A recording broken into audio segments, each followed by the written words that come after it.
Математик 4-р анги тэгшимийн тэнхлэг. За өнөөдрийн хичээлээр бүгдээрээ тэгшимийн тэнхлэгийн тухай мэдлэгээ баттгая. За дараах дүрсийг ажиглаарай. Эдгээр дүрснээс тэгшимтэй биш дүрсийг олоорой.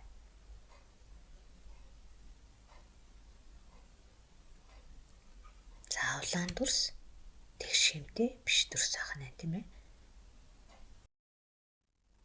Тэгшимийн тэнхлэгийг зураарай. Зарим дүрс тэгшимийн хэд хэдэн тэнхлэгтэй байж болдог. Тэгшимийнхээ тэнхлэгийг шулуун зураасаар хоёр талд нь сумтай байгаар зураарай.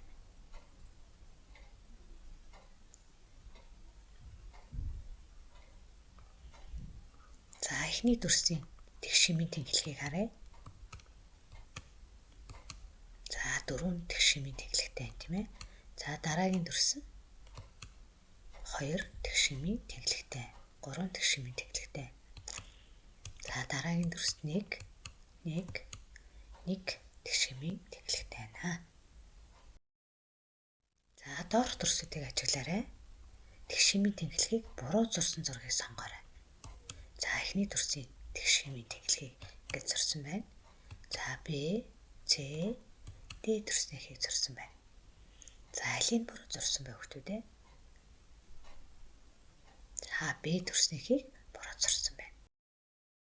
За энэ дүрс хэдэн тэгшимийн тэнхлэгтэй вэ? Ажиглаарай.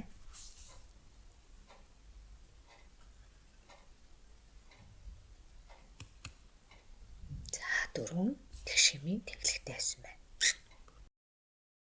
За тэгшимтэй дүрсийг гүйцээж зураарай.